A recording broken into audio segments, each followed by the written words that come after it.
Hello, everybody, and welcome to yet another episode of the CXO show. My name is Swapnil Kamat. I am the CEO of upGrad for Business. As I say during every show, this is the favorite time of my week because I get to interact with one of the stalwarts from the HR and L&D industry more often than not. So that's when I end up learning so much week on week through these interactions. Like I've mentioned before, the CXO show is a show that features some of India's most successful professionals. Because like I keep saying, there are a lot of shows that feature entrepreneurs, sports people, philosophers, so on and so forth. But unfortunately, there is not enough attention being given to some of India's finest professionals that often end up being the people that run the Indian economy in some way, and the economy that's growing at such a rapid pace. So I thought we would shine the light on some of these professionals that have seen some dramatic success in their life. Today with me, I have Rajorshi Ganguli, who is the global HR head at Alkem Laboratories. Welcome to the show, Mr. Ganguli. Thank you so much. Thank you, Swapnil, for inviting me, and I feel quite honored to be in your show. Thank you very much. Thank you. I think we're making some very small strides in making the show popular because, like I was mentioning to you offline, we often bring in HR heads, learning and development heads because of their the view that they have on all things career, right? Because you all often are in charge of getting people into a company, then you are in charge in terms of developing them. Often you see reasons why people exit companies. You see people having successful careers under your under your broad supervision, and you see how people aren't doing well as well, right? So there's lots of wisdom that can come from your years of being an HR professional and now an HR head. Before we proceed, Mr. Ganguli, I'm just going to formally read out your introduction because you have quite a few accomplishments. So I want to read that out from the audience just to set a little bit of context, and then we shall start the Q&A after that. Sure. Yeah. Rajorshi Ganguli, the president of Global HR Head at Alkem Laboratories, is a prominent player in the pharmaceutical industry, and Mr. Ganguli spearheads the HR function in alignment with the organization's core values and strategic vision. With nearly 3 decades of experience in the HR domain, Mr. Ganguli brings with him a wealth of knowledge and expertise. His career has seen him navigate complex HR responsibilities in a wide array of industries, including pharmaceuticals, oil and gas, and manufacturing.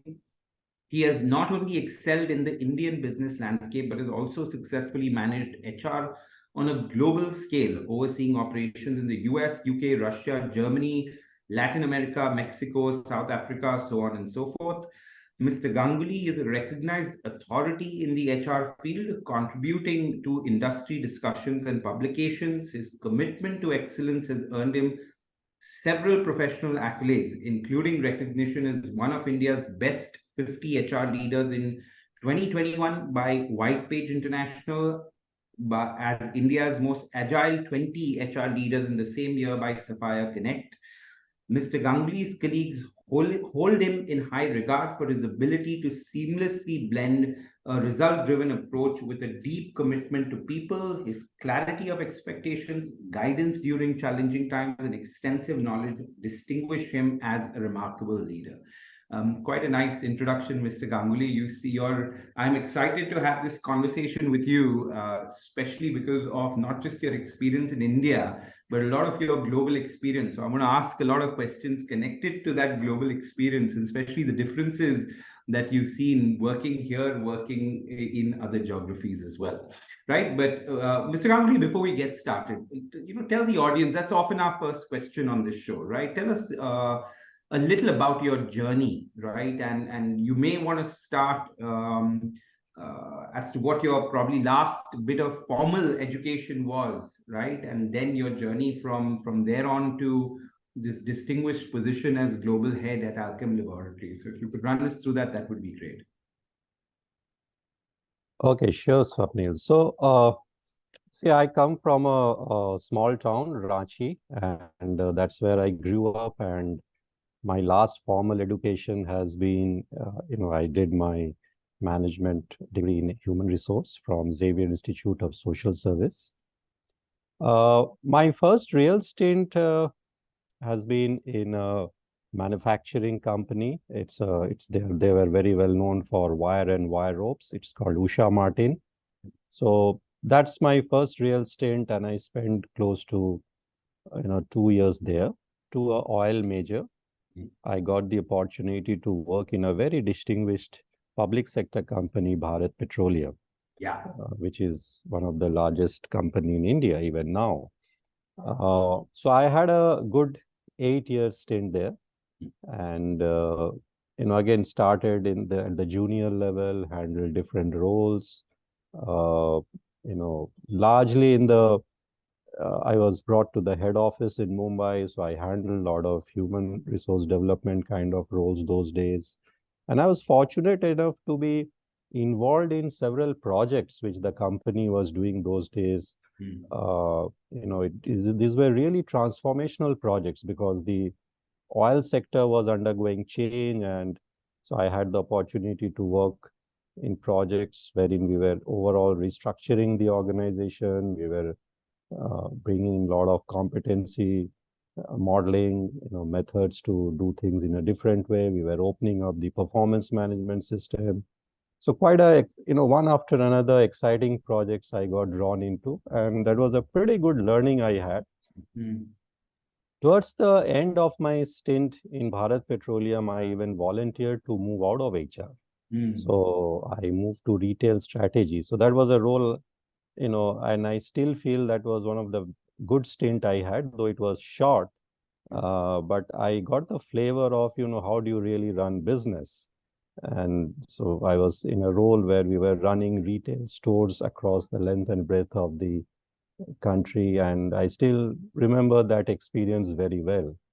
That taught me how to really drive profitability, where you cut down losses, how do you generate revenue. So it was not at all a HR role, but a business role.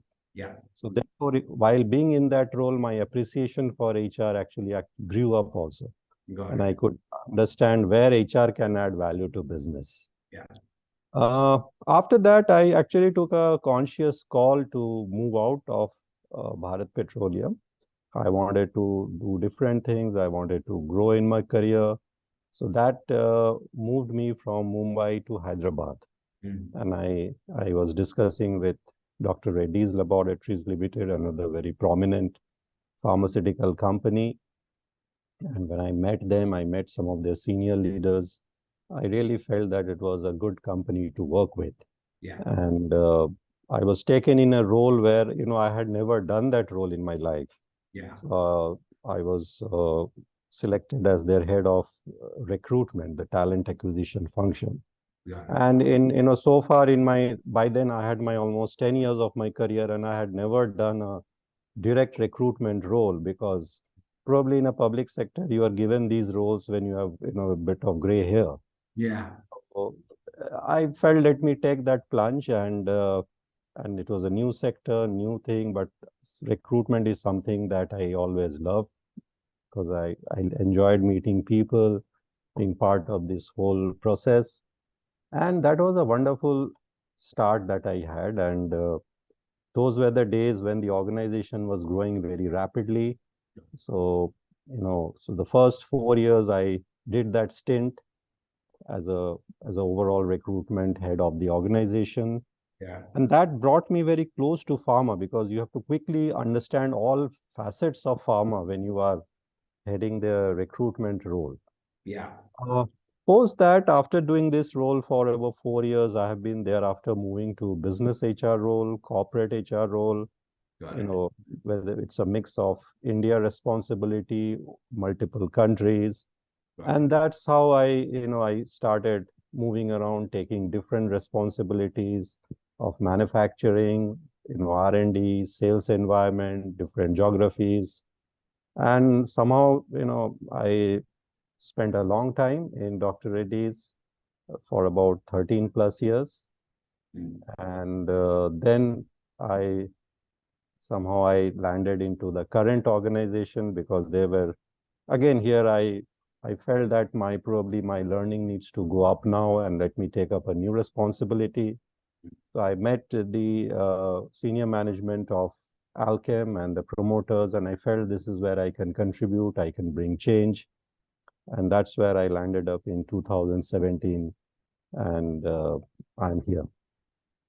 Such an interesting journey, Mr. Ganguly, and just of the answer that you give, I have so many follow-up questions for you, right? The first one being, I'm sure you got this back then, that who in their right mind moves out of the public sector once they get into a government or a quasi-government role. So I'm sure there was lots of pressure from friends and family saying, "Ab yahan se kahan jana?" You get what I'm. Once you established yourself in a public sector, please just stick on to that and take possibly a lot of the benefits that comes from there. But you did something quite remarkable and against the tide and said, okay, no, I'm not just going to stick here, but get out and be a explorer of my career. So tell us a little more. Tell us a little about that decision. What led you to move out of the public sector, which is really against the tide in some way? Yeah, you are absolutely right, Swapnil. In fact, whenever I have considered a role change or a job change, it is not because whether it's a public sector or a private sector. I felt that, when my learning is plateauing and I don't have probably, not much to do beyond what I can do. Got it. And that hunger for change or to do something more challenging even exists in me even now. Of course, when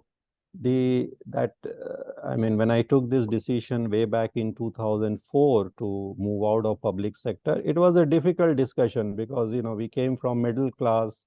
I can imagine. So a public sector job and I could have continued and retired there, it's everybody knows. But I felt, let me take that plunge. And of course, in my own family, my father, who's no more, he was not very happy. He was saying, are you taking the right decision? Yeah. But then, when I met the people in that time, Dr. Reddy's, I felt they were good people to work with and I can do many things there. Yeah. So I took that risk. Yeah. And I think on hindsight, it paid well. Yeah, of course it paid well. I just find that, just like I told you offline, right? I want this show to be one where, young people are practically taking something out of this show. And I think one of the things that you could take immediately from your first answer itself, that, number one, make learning your priority, right, in some way. And the minute you feel like your learning is plateauing, right, that is a good reason to seek other opportunities in some way. I think that's definitely one big learning that people can take. And I think the other thing is, I can imagine in 2004 how much of family pressure, in a way, would have been there, right? Overt or sometimes covert pressure that our families can put on us and with all good intention, right? Yeah. The intention is always good to ensure that we're secure, stable in some way. But I think often we need to take our own independent decisions based on some logic. I think like you have, and that has paid off very well, and you had a remarkable career as a result of it. Mr. Ganguly, tell me about your little stint outside of HR. You spoke about how that helped, and I'll again give you a background of why I'm asking. I've often found that very effective HR managers, executives, heads often have some stint that they have done outside of HR that really ends up helping them and gives them the right perspective to business, right? And very often people that don't have that particular stint, however, if they at least take up a lot of projects, which in a way are P&L projects of sorts, really helps them become more effective HR executives, managers, or heads. So do you agree with me? Do you have another point of view on that? No, I think it helps. And, when you do these projects outside your domain, and whichever domain you are in, whether you are in HR or something, it helps you to develop a all-rounded perspective of the business in whatever business you are in, because when you tend to be in one function, and which most of us, and even our education system is where they prepare you for a certain function and all, and but actually at the end of the day a business is formed or an institution is formed to meet the needs of a stakeholder or a customer, and everything comes around to deliver the goods or services. So when you do this kind of stint, it helps you to appreciate your own function better and how it can contribute to the bigger or a wider scheme of things, and not just led by your own domain, or you get very siloed view otherwise. So this stint that I did, though it was for a short time, about a year or so, and it just came my way and I took it. This was, those days we were opening up these stores in petrol pumps, the retail outlets, even they are now even existing, if you would have seen, in and out stores. And we were setting up about close to 200 stores in the country. So I was part of that 3-4 member team, working continuously. How do you derive, sales from these kind of outlets? Because customers come to petrol pump only to, fill the oil. How do you drive customer to come to a retail outlet? What kind of goods you will store there? How will you drive profitability? How do you cut down losses? So all this, when I was into it, I felt that, behind all this, actually, there are a lot of people problems itself. So I, even today, that learning has stayed with me. I feel that behind most business problem, which we call it as business problem, actually, there are people problem. I'm so glad you articulated this so well, right? Because I find in my experience of speaking to a lot of HR and learning and development folks, especially, there's often a resistance from them to move out and handle anything which is out of that domain, out of that business. Especially be on the ground and do that. And every time I speak to somebody like that, I do nothing more than to encourage that. I keep saying that even if it's a short stint, right, it's very, very important, and it'll make you a far better HR executive or a learning and development. Just that experience of going out there and doing business, like you said, firsthand, right? Because all of what we're doing in the end is to provide a great good and service and satisfy the need of some customer. That's the reason for all business to exist in some way, right? And secondly, Mr. Ganguly, I resonated with what you said, right? All business problems in the end are a people problem, right? Your customer is a person, your investor is a person, your boss is a person, your subordinate is a person. It's all people, right, that we're dealing with in some way. And I'm sure, especially from an HR lens, when you look at a business problem now, you'll be able to derive the underlying people issue there in a far better way.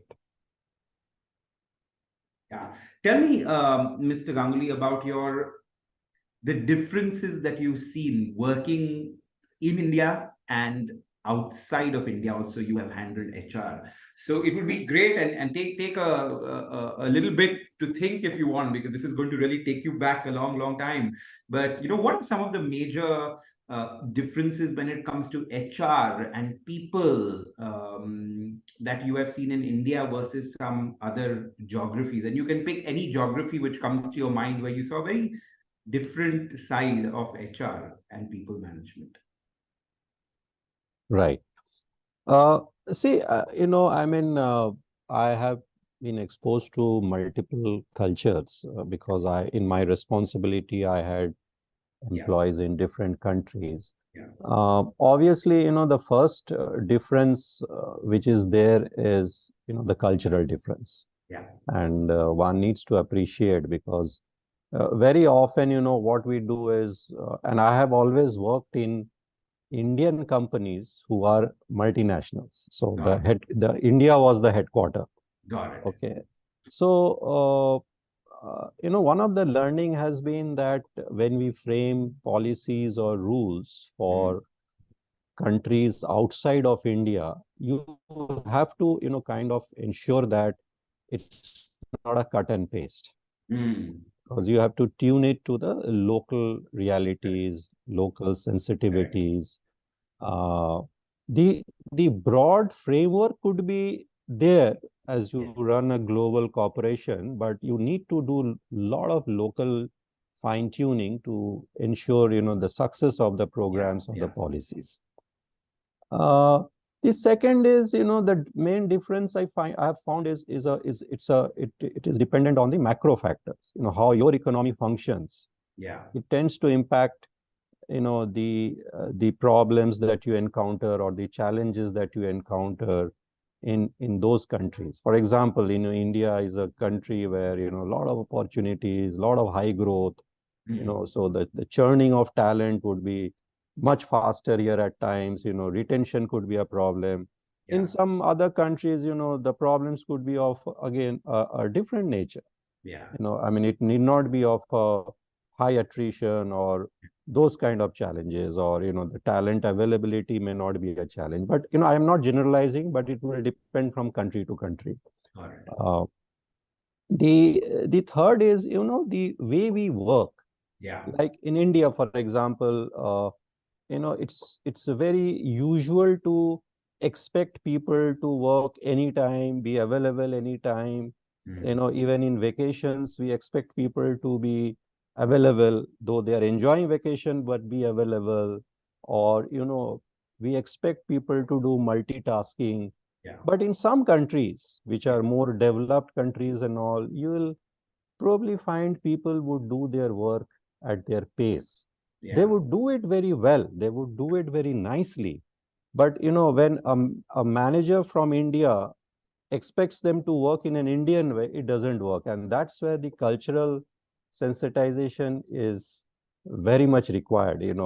I mean, beyond a point, if you intrude into their space, they don't like it, even if you are, calling the shots from the headquarters. Correct. So these are some of the, my immediate takeaways. Of course, and each country is very different. Russia is a very different than a Germany. Germany is very different from other European countries. I mean, we all say Europe is one, but actually even in Europe, all countries, US would be different, Southeast Asia would be different. So there are numerous instances, and one needs to understand and respect the culture. And many times we forget that when we are operating from headquarters, and it could be other ways also. If you are operating from an headquarter outside of India, you have to appreciate the Indian way of doing things. How do you get a good understanding of the local way of doing things? I find that very interesting, especially since you worked for Indian multinationals in some way. Is the only answer going and spending some time there? How do you get that local understanding? So, it's a two-way process, and what has worked with me is, of course, you have to go and spend time, interact with people, understand, appreciate them, be a patient listener. At times we don't listen well. We are more eager to talk, but they would be working in their own style. Likewise, invite them to spend time in your headquarters or in your Indian operations. If you are a, Indian company headquartered, if you're in multinational headquartered in India, that way they also appreciate, our way, point of view and all. And over a period of time, you then find that working becomes easier. But at the end of the day, you'll have to treat each country as a very unique culture. There would be unique way of getting the work done. And once you have laid out the priorities, I think we should leave them to, do the work and hold them accountable. Got it. I think I have seen it works. Of course, one needs to also be mindful that when you are operating in a global organization, some elements of culture has to resonate kind of, in a common way across. Correct. And that happens when, over a period of time, there is an exchange of employees or movement of employees, both sides. Sometimes you send an expat from an Indian to go there, spend some time, be part of some of the operation, and even bring people from there to Indian, and then they appreciate each other. Got it. Very interesting. So what I take from your answer, just to summarize, is that I think number one, when you're going into any geography as such, I think it starts with just respecting that particular culture. Knowing that that particular country is going to be different in some way and some form, right? So that overall mind shift needs to be done of one of appreciation, recognition of that particular culture. You also spoke about the importance of listening, right? So when you're going into any geography, ensure that you really use your 2 ears versus your one mouth. Trans-Atlantic, I guess, not transatlantic, but just movement of talent across, right? Talent from here going there, talent from there coming here. And when that talent goes both ways, I think the understanding between the two geographies. Yes, of course, to a large extent, that's the way one could be successful. Yeah, in that. What are the? I'm also interested in what are the things that you've seen which are similarities across the world, right? As an HR head, when it comes to people working or people's careers, is there a common thread that runs across people across the world? Of course, I mean, at the end of the day, let us understand all of us are human beings. Yeah. And, we are all made of the flesh and blood. So I think the common thing which always runs, and I've seen it, that, everybody wants to be respected, and people need to be respected. They need to be heard, listened to. I mean, whichever part of the world we are running the organization, I think it's very important to listen to their issues, problem, and, help them to solve it. And, the principles of motivation, job satisfaction, I think engagement, I think more or less remains similar. The shades of it could differ. Got it. But I think, I think more or less those areas are common, and one needs to appreciate that. How do you really inspire people? How do you establish the credibility, the trust? Yeah. How do you listen? Yeah. How do you solve their issues? I think that goes common across countries and cultures. Got it. Very interesting. Mr. Ganguly, you spent, like you said, during a very rapid phase of expansion at Dr. Reddy's, you spend your time as head of recruitment. I want to just take you back to your role as head of recruitment so that a lot of people can learn from that. Tell me if today somebody is in the recruitment role, right? What are the top 2 or 3 things that he needs to keep in mind to be a recruiter par excellence? Okay. So, even today, even after 30 years, our roles may have changed, but one of our most important role remains to be a recruiter. Got it. Yeah. We need to spot talent and, bring them to the organization. I think that's a role every HR professional has to play. Yes, definitely. And I'm fortunate that I did it early in my career, though I did it after first 10 years of my, professional journey. And I think, see, for somebody who is into recruiting, selecting people, I think pretty much few things have remained constant over a period of time. One is, you are, first of all, whoever is recruiting, or the face of the organization, or even, the line managers, remember, you are the brand ambassador of the organization. Very nice. And, while you are evaluating a candidate is also equally evaluating you. Very interesting. I think so. First and foremost is, are you really playing the role of a brand ambassador? Because your conduct, your body language, the way you have come across helps the other person also take a decision and, creates a word of mouth later on. Yeah. I think that's number one. Number two, for any person who is actively into recruiting, the person needs to really understand the kind of talent, which would fit in the organization. So understanding the functions, the role. Very often we see that today, they are just become a coordinator. Yeah. You get a CV, you arrange interviews, or you push the CV, but when you are getting a CV or you're meeting a person, you have to really advise the organization or the line manager, is he or she the right person for the role? I think to develop that ability to understand the talent and be spot on and recommend the right thing is very important ask of a talent acquisition function, which not many are able to do in my observation, but some of them do it very well. Then, of course, there's a process part of it and all, which I'm not getting, which most people do well. But identifying the right talent, who will fit in the role, who will not fit in the role, versus just being a postman, just moving CV from one end to another. That's not the role of a recruiter. I think that's very interesting.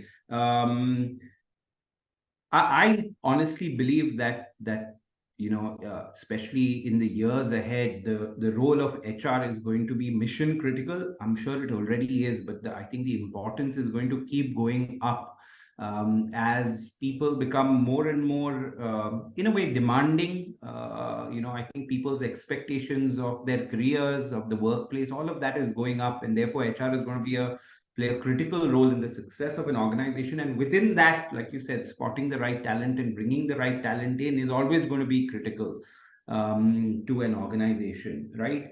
I often, I couldn't agree with you more, because I often find, the difference between a good recruiter and a bad recruiter is that a good recruiter is a brand ambassador of his company. And I'm going to pick your brain on that a little more, and truly understands the role, every role within the organization. I've seen that good recruiters understand that in depth. They don't understand it like on the surface.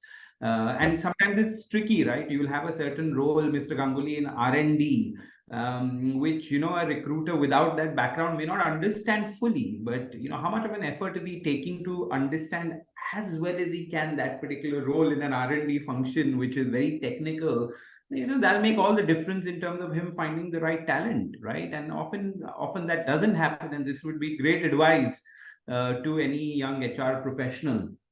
You spoke, Mr. Ganguly, about being a good brand ambassador as a recruiter. Give the audience a few tips of, how can they be a good brand ambassador as a recruiter for their organization? Because often it's not just the people that come in to which you need to be a brand ambassador. You also need to be a good brand ambassador for the people that you don't select as a part of that. And often those are a larger in number, right? The amount of people that you don't select often are larger in number. And if you're not a good brand ambassador to them, you're not creating a good overall brand for yourself. So how does one become a good ambassador as a recruiter? Yeah, I think it's a very on the surface it appears as very simple, but I think one needs to develop and inculcate certain habits over a period of time.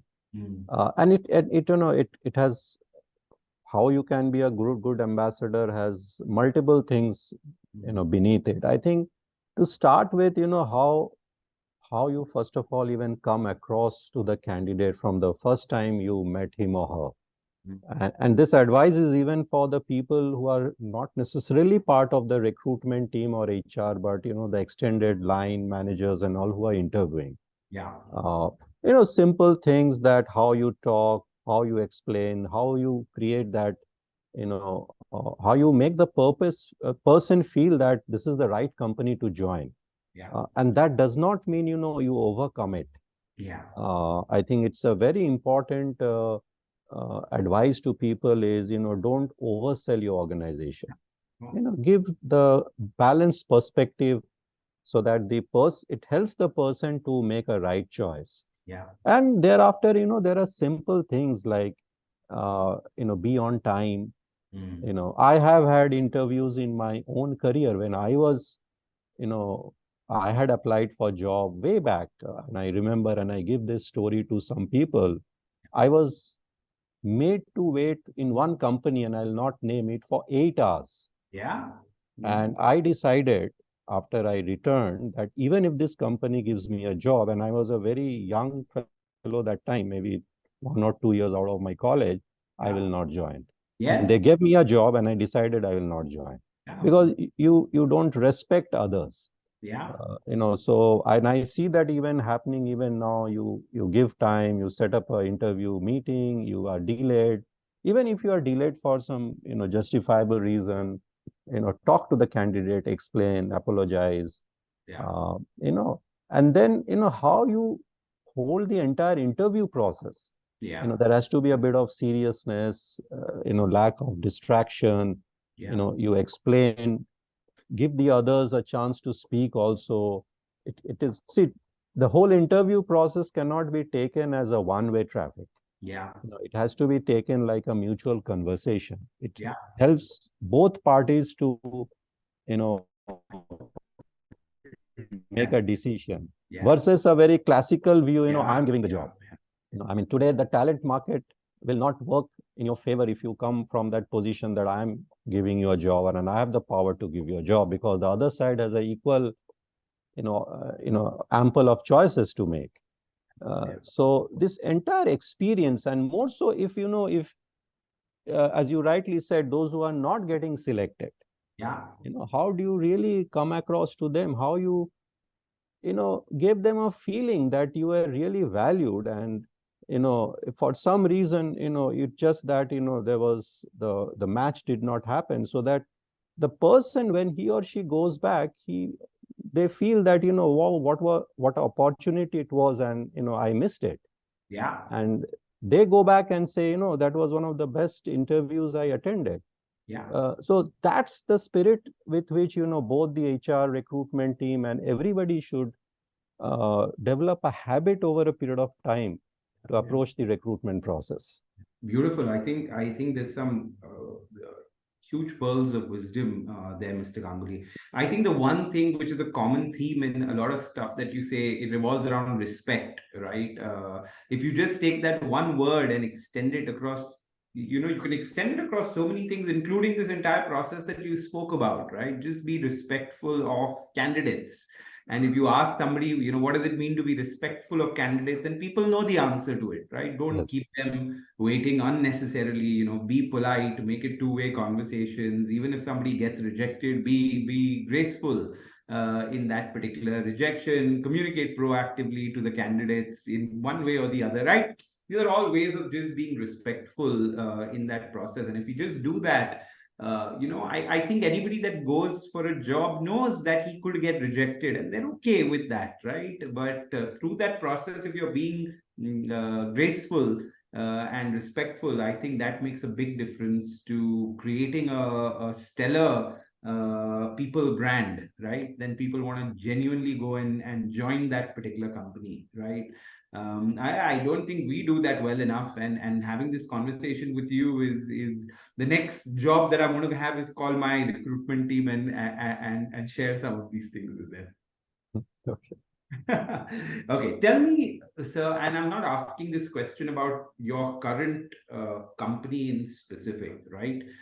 Just as somebody that's been in HR for a while and now holds this position as an HR head of a global company, what keeps an HR head up at night today, right? What are the 2 or 3 things, generally not your company in specific, but what is it that's keeping HR heads up at night in 2023?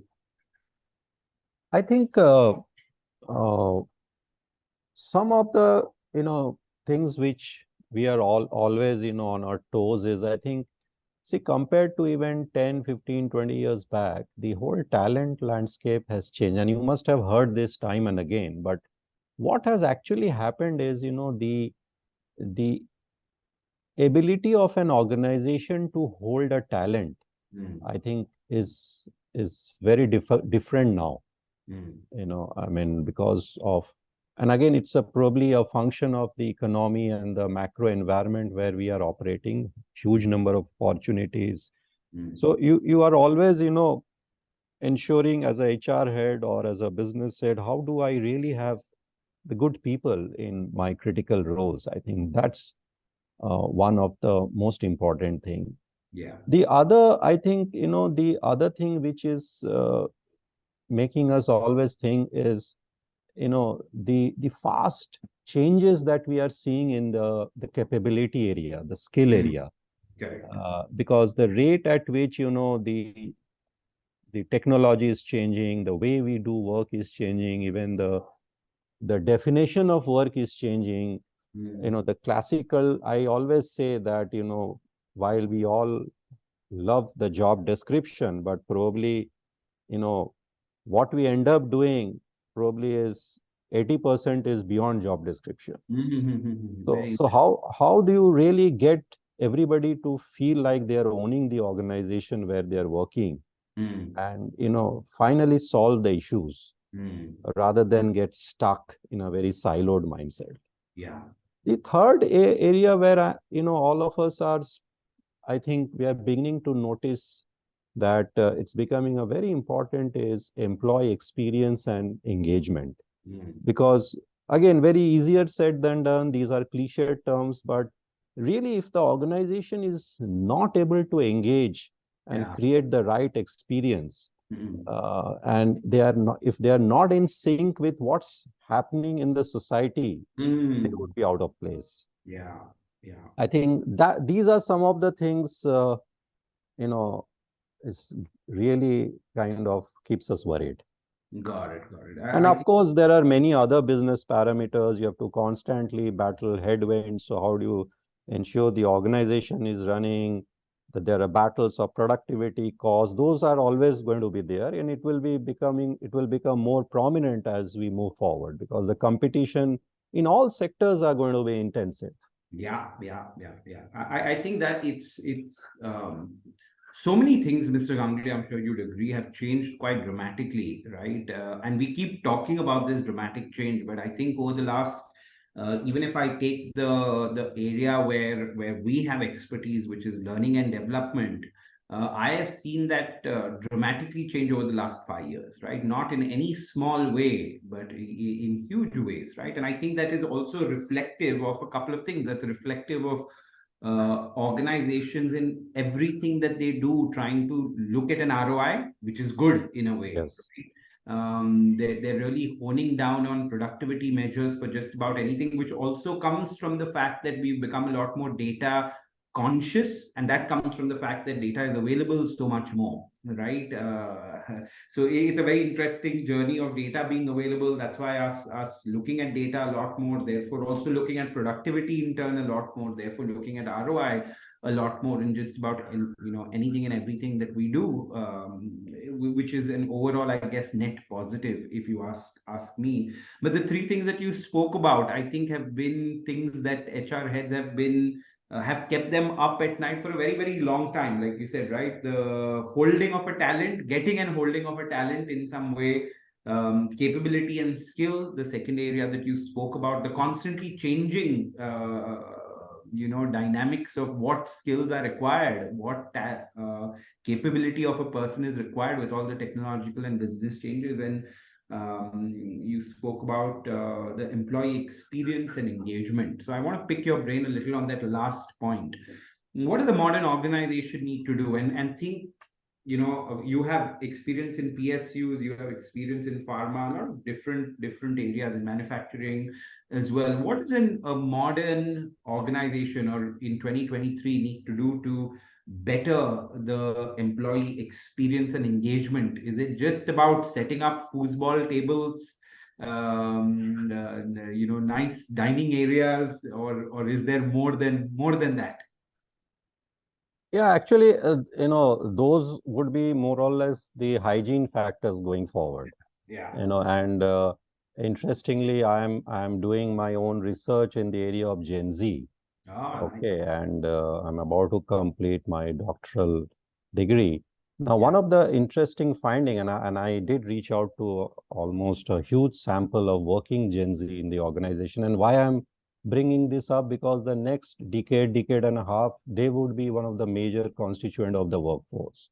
And So while at this stage we have, different generations and expectations to manage, but when it comes to experience and engagement, I think it is not going to be just about, doing an event or a party or a picnic. I think organization will have to really define the roles very well, because in today's one of my own research findings says that people look for decide to join an organization when the organization stands for a purpose. So as an organization, how you are communicating the talent at large, how are you in a compulsive kind of a employee value proposition that people really look at you and want to join you. I think that's going to be a great factor of employee experience. The other is, of course, one big shift that we are finding is, the generation now, especially the young people who are coming, and they are expecting the workplace to be more and more collaborative. Give them the tools and technology to do their work in a more efficient way. And there, if the organization is falling behind in introducing these changes, they would not find the workforce to be engaging. Got it. And especially this shift is required for legacy organization. And because they have to welcome people of different generation now, and more so people of, the Gen Z and Gen Alpha going forward. How do you create that experience where, people find it a non-bureaucratic place? It's non-hierarchical, because typically, again, organizations tends to become hierarchical. There's a classical relation between a manager and a reportee. But in today's workforce, people look at a manager not as a boss. They expect a manager to be a colleague. Somebody who will really solve the issues. So even, training the managers, because most managers would happen to be people from earlier generations. And they would like to manage the way they have been managed. So how do you break this and, continuously change their habits to manage well? Because if they are not able to manage the next generation better, you will have a bad employee experience, despite, whatever you have, all those things that you said, you organize parties and all, because unless that trust is created, the people will not feel that, it's an inspiring place to work. And that would be a central to the entire employee experience and engagement. Of course, there are many hygiene things that would be given, like a fair play, lack of biases, inclusive culture, all that would be there. But how do you really manage them and engage this generation and keep them up on their feet every day? Really make them, when they wake up morning every day, they feel like that, this is Monday.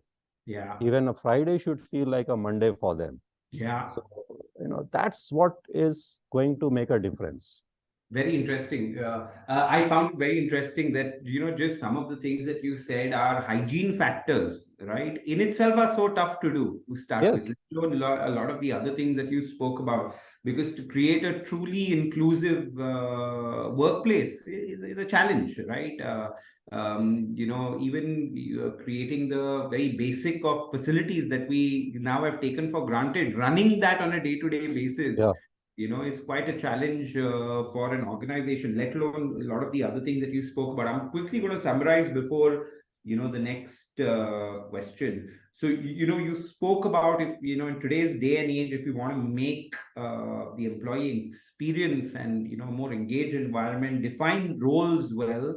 And I'm assuming what you also meant by define roles well is make them interesting, right? And that you're keeping the person that's going to do that role in mind while defining that particular role, right? And making and I just want to add, the real engagement comes when the person is motivated to do what they are doing. Of course, thereafter the human interactions and the hygiene factors. But if I feel my work itself is disinteresting, then whatever thousands of things you do around me, is not doesn't. And of course, you have to back up with a bit of a good recognition and a fair and genuine recognition. Yeah. So recognition. So the other thing that you spoke about is the purpose of the organization, ensuring that that purpose is communicated quite actively by the leadership and HR in some way, because that is becoming really important. You spoke about the importance of the immediate manager and leader, right? He cannot be the classic boss in any way, but more, I guess, a guide, a mentor, and a colleague, right, of you in some way. I think that is something which is important as well. So tell us, you spoke about your doctorate in Gen Z that piqued my interest. Tell me a little about what you're researching on, because I have, I think, a couple of very, very concerning questions for me as an organizational leader as well, which I will pick your brain on. So tell me a little about your research, if you don't mind. Yeah, I'll keep it brief. See, basically my, my research area is on what are the factors going to drive the retention of Gen Z. Got it. And, and I'm looking at the implication for HR practices, leadership, job satisfaction, and motivation. Got it. And for me, the sample that I have picked up is, the working Gen Z population in India. Got it. I mean, in my review of literature, when I started 4 years back, I found that, there were surveys done of here and there and few research done with Gen Z students, but, we have not done a thorough research with a working population of Gen Z and with a large sample. So that's what I have done. I have taken sample from multiple industries and from across the length and breadth of the country wherever possible. And these are typically Gen Z who have right from 1 year to 4 or 5 years of they're in the organization. The results are, of course, I am yet to complete my last step, which I probably will do before the end of this year.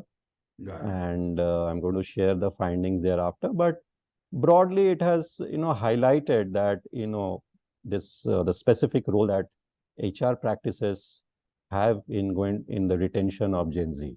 And those organizations who have certain type, and within HR practices, I have delved into specific parts of HR practices. And unless you really fix them and tune them to the expectation of the new generation, you're not going to hold this generation. And why I chose this topic, because for me, I wanted to study a problem which will be relevant for the corporate for next at least 15 years. Because this generation is, Gen Z typically are those who are born from 1995 to 2010. And they are now slowly increasing in every organization. Got it. What the leaders need to do. Yeah. How do you really, ramp up? What factors you need to work in the job satisfaction? Got it. And so there are findings in each, and I will at some time probably present it also in different forums once I complete the academic requirement of my journey. Tell us what is the most surprising thing that you've learned, something that really shocked you through your research. If you could throw light on one or two things that really, were a big surprise to you. Okay. Few surprises were, that while this generation gets, and we all know that they are digital natives, etc. So one of the data which points out it, while they are digital natives for sure, but they also like a human touch. Let me share a specific pointer, like the performance management system. Very often the HR fraternity gets into the rigmarole of, what tech I should use for a performance management. Should I have an app or this or that? That's good. But, my data says that while this is good and this is like a hygiene factor, but the Gen Z would like to have a face-to-face interaction and pat on the back very often. So, we may feel that if we just give a feedback on a mail, that works. The data says it doesn't work. You can create a better engagement for, if you are actually even beyond the tech, you are connecting. Yeah. The second, which I found was, that, don't over micromanage this generation. Because very often, when we have managers, we find that, they kind of start sitting on their head, ask for reports, give me update. They are a DIY generation. Tell them, if they find really the work to be purposeful, they will deliver for you. Don't hold them accountable for a certain period of, 9 to 5 or something. They will deliver. How they deliver, leave it to them. Of course, create the organization mechanism. The third very interesting finding, I would stop at the third one. Yeah. When I had started, I had thought that, the gender of a Gen Z would demand different things, but I found it was gender neutral. Very interesting. So, though my research had about 28% of population that was in my sample, they were women. Yeah. But basis that, even the conclusion that I am making is, it's a gender agnostic. Very interesting. So you need not have a very different policies for a gender specific cohort in Gen Z. So these were some of my initial findings. Very, very interesting, sir. I'm glad you're doing this research, because it's going to be useful for you for sure, but I'm sure this is going to be useful for the fraternity at large, because, like you said, this is the population that is now going to dominate the workforce in some way over the next 10 years, right? And this is the time, I'm sure none of these researches are complete. Somebody has to take it forward, dig deeper into more aspects, but if from now we are not able to fix it, we'll have more issues of retention going forward. Yeah. I think it's a very, very interesting space to research in. I find both all your three areas that you pointed out quite fascinating, because yes, of course, a lot of them are digital natives for sure. But I think, irrespective of whether you're a digital native or not, nobody should underestimate the importance of the human touch in a way, right? I think that's going to be important. My assumption is, that generation, the generation after that, it doesn't matter which generation. And maybe, Mr. Ganguly, we see a reverse trend, right? I'm speaking to so many young people today that are talking about saying, "Hey, I've deleted my Instagram already, right? I'm tired of it now, right? I'm fatigued by the constant bombardment of all things digital in my life, right? Because when I'm at work, I'm on a computer all day long. Then I'm sometimes hooked onto my phone. So just so much is happening in the digital world that we're going to see. I think a generation, in a way, abandon a lot of these things slowly and steadily, which I think is going to be a net positive, right? Because there has to be a balance between the real world and the digital world in some way, which I think we're going to get to. I find the topic of don't micromanage very, very interesting, and sometimes I can't get my head around that myself in some way, as both a CEO and somebody that's been a leadership trainer quite extensively for many, many, many years, training a whole host of people. What my observation is because our attention spans are getting lower, not just Gen Z, just everyone, even our, I think, generation, since the attention spans are getting lower, we are starting to find stuff boring quite quickly, right? And because we find stuff boring quite quickly, then the engagement portion that we were speaking about earlier, that needs to be there, that gets impacted, which in turn leads to the retention of talent problem in some way, right? And I can put this down to the attention deficits that we are everything needs to be exciting every day, right? In some way, and most work all said and done, there is always going to be a monotonous portion of every job, right? Virat Kohli can't say today I'm a batsman, tomorrow I'll be a footballer, day after I'll be a tennis player, right? You have to take that bat and go and play 1,000 balls, right? You have to do that, and there is a certain monotony in that. So I am quite struggling myself to think of this dichotomy between these two things, the need, if you want to get good at something and to become an expert on something, the hours of practice, the hours of doing that thing which is required, but on the other side, there is such a huge thing of saying, I'm bored very quickly of this current thing and I want to move on.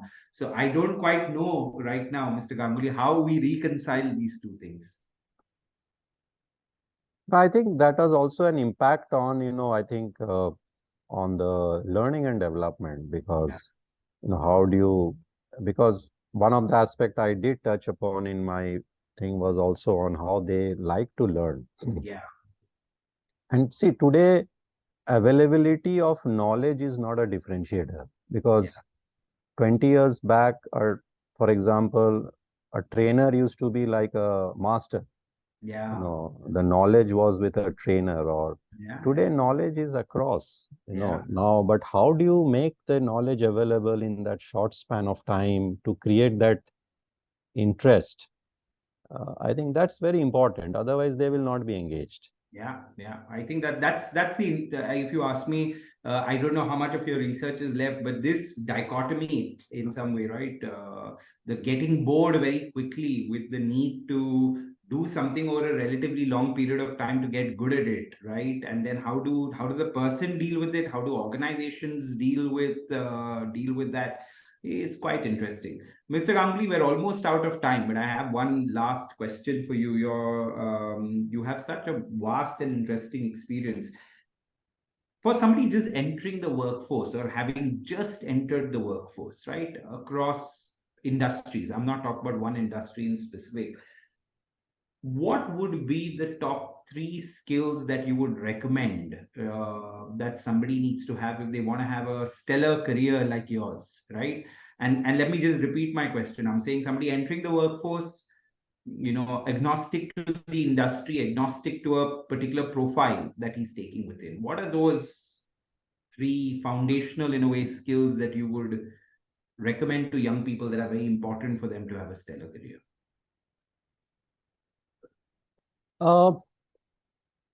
I think first and foremost is, I always say that, when I recruit someone or I'm interviewing someone, I always visualize how the person, if I select him or her, would look like when he or she is working in our office or in the unit. Whether that person is really capable to work at a peer level, people below, above, so that, and again, each organization will be wired in a different way, different culture. But I think at the basic, I would expect a person to have humility. Correct. I mean, are you acceptable to people around you? If that doesn't work, whichever function you are in and whatever is your background, whether you're from a premier place or an average, it doesn't work. Got it. So, so keep yourself grounded, I think, is very important. The second thing I think is, the ability to roll up your sleeves and work is a very important demand of the current. And because why I'm saying, because it's the rate of change is much faster than when we started our career. So unless you are really deep into your work, and irrespective of whether you're using a technology or you're doing different ways, or you're manufacturing services, you have to take that ownership and make other feel that you are there. You are there to get the work done. Because the moment people around you and people above you or below you get a feeling that you are the go-to person, you solve the problem, they develop that trust. And the third thing I would always say that, how quick are we to unlearn and relearn is very important. Because what I have done even 1 month back and that has given me success may not apply after 2 months. Correct. And this is going to be far more prominent as we move forward. So let's not hold to, because we are author of something, we have to hold to, this is the way I'm going to do for the next, foreseeable future. You keep challenging yourself. I think you have to break the rule for yourself to move forward. And the last, maybe the fourth one I should add is, and you said I have a stellar career. I don't know, I never worked that way, but, come out of your complacency. And when I look back, the different roles that I have done over a period of time, the next role always offered me a bit of a risk. And there was always a choice in front of me to stay where I am. Because that would have been a more comfortable life, but probably I took that risk and a bit of luck was with me. And, that helped me to probably become more confident in my career. Yeah, very, very, very interesting. And I think, Mr. Ganguly, very good parting advice to people. So just for me to summarize so that if somebody is making notes, I think you spoke about the first point essentially was about interpersonal skills, if you ask me, right? Your ability to work with different people across the board.